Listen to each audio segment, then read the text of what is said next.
अंतरात्मा की गहन पुकार है प्रार्थना। प्रार्थना परमात्मा के प्रति अंतरात्मा की गहरी पुकार है। प्रार्थना याचना नहीं है। प्रार्थना वो क्षण है जब हमारे विकल प्राण प्रभु को पुकारते हैं। कारण कुछ भी हो, संकट का निवारण हो या अपने कल्याण की बात हो या सामूहिक कल्याण की बात हो, प्रार्थना में कई चीज़ें शामिल हैं, कई तत्व शामिल होते हैं और सबसे महत्वपूर्ण बात है हमारी विकलता, हमारी वेदना, हमारी आस्था, हमारे भाव और हमारा विश्वास कि कहीं परमेश्वर है, भगवान हैं और वो हमारी मदद करेंगे, हमारी पुकार सुनी जाएगी। प्रार्थना में इस बात का दृढ़ विश्वास है। प्रार्थना में हमारी संपूर्ण जीवन चेतना अपने शिखर की ओर उठती है, भगवान का स्पर्श पाने के लिए विकल होती है। प्रार्थना एक ऐसी साधना है, एक ऐसी तपश्चर्या है, एक ऐसी प्रतिक्रिया है जिसमें किसी अन्य की आवश्यकता नहीं है। कोई अन्य कर्मकांड, कोई पूजा पाठ, कोई जप मंत्र, कोई यज्ञ हवन विधान, इनकी कोई आवश्यकता प्रार्थना में नहीं पड़ती। बस इसमें शुद्ध हृदय की आवश्यकता पड़ती है, क्योंकि शुद्ध हृदय की ताकत किसी भी शक्ति से ज़्यादा होती है। स्वामी विवेकानंद ने एक जगह लिखा है, only the heart that conquers not the brain. हृदय ही है जो जीतना है, विजय प्राप्त करता है, विजेता होता है, मस्तिष्क नहीं। मस्तिष्क और हृदय दोनों भिन्न भिन्न हैं। हृदय में शुद्ध पवित्र भाव है, हृदय निष्कपट है, हृदय में पुकार है, हृदय में भाव की विकलता है, विश्वास है, विरह की वेदना है, मिलन की आतुरता है। अनेक अनेक पवित्र तत्व हृदय में समाये हैं। मस्तिष्क का अपना महत्व है।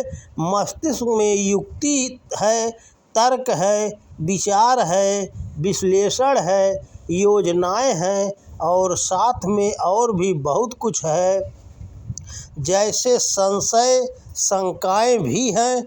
संसार में कुशलता पूर्वक जीने के लिए हमें बड़ा प्रखर मस्तिष्क चाहिए, तब हम संसार निभाते हैं, संसार की विपदाओं को पार करते हैं। लेकिन भगवान के साथ जीने के लिए हमें पवित्र हृदय चाहिए।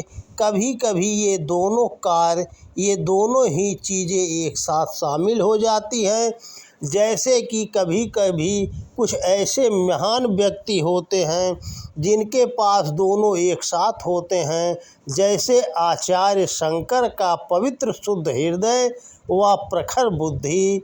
जब आप आचार्य शंकर की स्तुतियाँ देखेंगे, आचार्य शंकर के स्तोत्र गायन सुनेंगे, तो पाएंगे कि वह बहुत निष्कपट सरल शिशु का हृदय पुकार रहा है। जैसे सरल पवित्र हृदय वाले शिशु के पवित्र स्वर उठ रहे हैं। जब उन्हीं आचार्य शंकर का ब्रह्मसूत्र भाष्य देखेंगे तो पाएंगे कि मानो इस संसार की, इस सृष्टि की प्रखरतम मेधा, उच्चतम बुद्धि इन सूत्रों का विश्लेषण कर रही है, इनकी व्याख्या कर रही है। एक विरल अनुभव किसी किसी को होता है जब वे कहते हैं, देवी सुरेश्वरी भगवती गंगे, त्रिभुवन तारिणी तरल तरंगे, शंकर मौल बिहारिणी विमले, मम मति रास्ताम तव पद कमले। जब ये स्वर उनके उठते हैं तो ऐसा लगता ही नहीं है कि कोई अद्वैत का ज्ञानी, अद्वैत तत्व की व्याख्या करने वाला कोई ज्ञानी बोल रहा है। ऐसा लगता ही नहीं है कि कोई ऐसा व्यक्ति पुकार रहा है जो ब्रह्म के अलावा किसी को सत्य मानता ही नहीं है।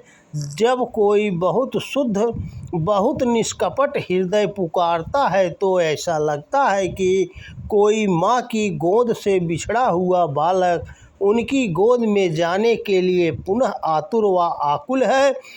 जब वो अन्नपूर्णा स्तोत्र करते हैं तो भी ऐसा ही कुछ अनुभव होता है। वे ही आचार्य शंकर जब नैष्कर्म्य सिद्धि की बात करते हैं, जब ब्रह्म तत्व की व्याख्या करते हैं तो ऐसा लगता है कि एकदम समाधि के शिखर पर बैठा हुआ कोई व्यक्ति है, मस्तिष्क की चेतना के शिखर पर बैठा हुआ कोई व्यक्ति है जो पुकार रहा है, कुछ कह रहा है। बहुत उच्च कक्षा से उनके वे स्वर आ रहे हैं जो सामान्य नहीं हैं। इस तरह अगर किसी के पास दोनों है, यानी प्रखर मस्तिष्क है व पवित्र हृदय भी है, तो समझ लो कि उसके पास सृष्टि की संपूर्ण शक्ति है।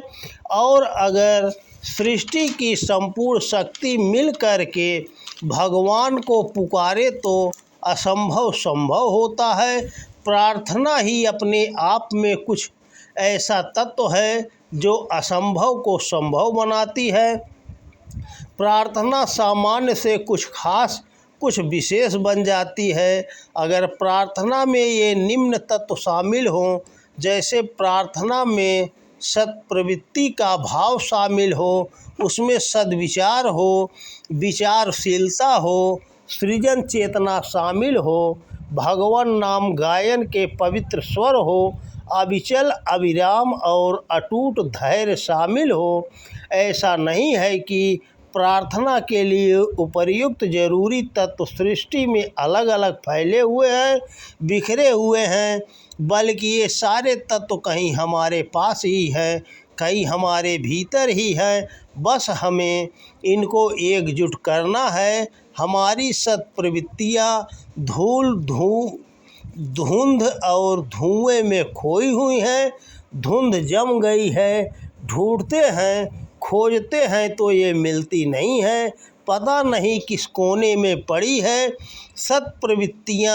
ये सत्प्रवृत्तियाँ ही हमारी देव शक्तियाँ हैं और हमारी इन देव शक्तियों को एकजुट होना चाहिए, तभी वो बलवान होंगी। हमारी विचारशीलता, हमारी विचार शक्ति इतनी कमज़ोर पड़ जाती है कि जब भी कोई संकट आता है, विपदा आती है, तो सबसे पहले हमारे विचार खो जाते हैं, विचार ही नहीं पैदा होते। संकट के समय हमारी पुकार, हमारी स्तुतियों के पवित्र स्वर भी खो जाते हैं। ये सारी चीज़ें कहीं विलुप्त हो जाती हैं। हम तब भूल जाते हैं कि हमारे पास प्रार्थना की शक्ति है। यदि प्रार्थना में ये सब शामिल हैं, जैसे सब प्रवृत्तियाँ और विचारशीलता है, पुकार के मधुर स्वर हैं और सृजन चेतना है, धैर्य है, तो मात्र यह सुनिश्चित करने की ज़रूरत होती है कि वह प्रार्थना सर्व कल्याण के भाव से की जाए।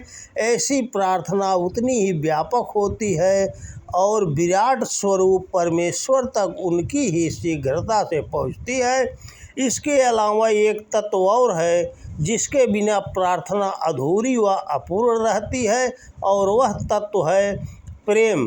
प्रेम के बिना प्रार्थना भगवान तक संपूर्ण रूप से नहीं पहुंच पाती।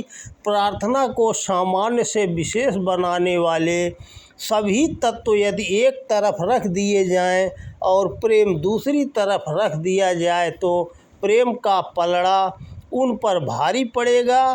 प्रेम ही वह तत्व है जो हमारी भावनाओं को एकजुट करता है और हमारी प्रार्थना को बिना किसी अवरोध के प्रभु तक पहुंचाता है। इसी कारण गोस्वामी तुलसीदास कृत श्री रामचरितमानस में भगवान शिव कहते हैं, हरि व्यापक सर्वत्र समाना, प्रेम ते प्रगट हो ही मैं जाना। अर्थात जिन हरि को, जिन परमेश्वर को, जिन परमात्मा को आप लोग ढूंढ रहे हो, वह प्रभु तो सर्वव्यापी है, सर्वत्र व्याप्त है, और वो तो केवल प्रेम करने से मिलते हैं। प्रार्थना से सब कुछ हो और प्रेम न हो तो बात अधूरी रह जाती है। प्रार्थना की परिभाषा, प्रार्थना का परिचय, प्रार्थना का पर्याय तो प्रेम है। भाव में विकलता हो, आस्था अटूट हो और निश्चल प्रेम हो तो प्रार्थना सच्ची कहा जा सकती है। प्रार्थना जीवन के किसी भी गणित से बाहर है।